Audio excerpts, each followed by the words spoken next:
manuskrip yang terdapat pada bagian belakang arca Amoghapasa, diketahui bahwa pada 1347 Masehi, Adityawarman menyatakan dirinya sebagai raja di Malayapura.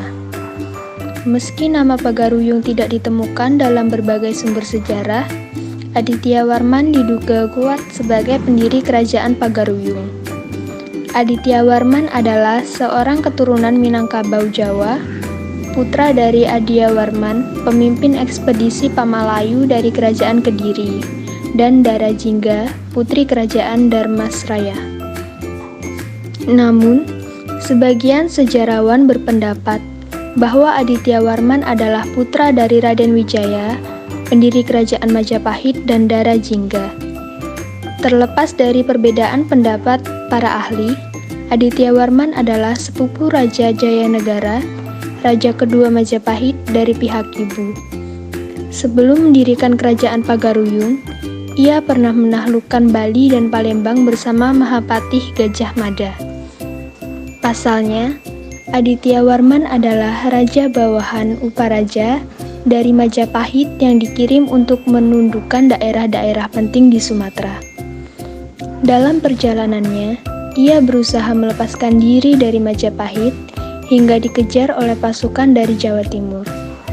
Setelah terlibat pertempuran dahsyat di daerah Padang Sibusuk, Adityawarman akhirnya menang. Puncak kejayaan Kerajaan Pagaruyung. Di bawah pemerintahan Adityawarman dan putranya Ananggawarman, Kerajaan Pagaruyung menjadi sangat kuat hingga berhasil melebarkan kekuasaannya ke wilayah Sumatera bagian tengah.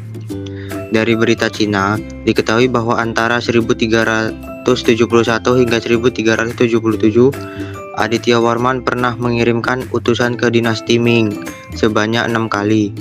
Namun, keturunan Ananggawarman bukanlah raja-raja yang kuat dan dapat melanjutkan kejayaan pendahulunya. Setelah Adityawarman meninggal, kerajaan Majapahit diduga kembali mengirimkan ekspedisi pada 1409. Pemerintahan kehidupan digantikan oleh orang Minangkabau sendiri, yaitu Raja Tigo Selo yang dibantu oleh Basa Ampat Balai. Daerah-daerah Siak, Kampar, dan Indagiri kemudian lepas dan ditaklukkan oleh Kesultanan Malaka dan Aceh. Keruntuhan Kerajaan Pagaruyung. Kemunduran Kerajaan Pagaruyung hingga akhirnya runtuh disebabkan adanya Perang Padri dari tahun 1803 sampai 1838. Pada awal abad ke-19, kekuasaan Raja Pagaruyung memang telah melemah, meskipun masih tetap dihormati. Permusuhan antara keluarga kerajaan dengan kaum Padri tidak dapat dicegah hingga menimbulkan korban jiwa. Untuk melawan kaum Padri, keluarga kerajaan Pagaruyung terpaksa meminta bantuan kepada Belanda. Pada 10 Februari 1821, Sultan Alambaga Sgaryasyah, raja terakhir Pagaruyung, menandatangani perjanjian dengan Belanda yang dianggap sebagai bentuk penyerahan. Dalam perjalanan itu, Belanda berjanji membantu perang melawan kaum Padri dan Sultan akan menjadi bawahan pemerintah pusat. Belanda bahkan berusaha menaklukkan kaum Padri dengan mendatangkan pasukan dari Jawa dan Maluku.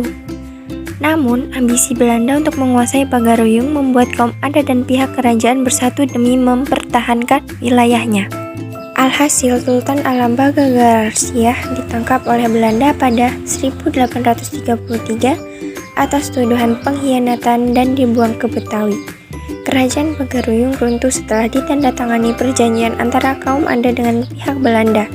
Dalam perjanjian itu, kawasan Kerajaan Pagaruyung resmi berada dalam pengawasan Belanda.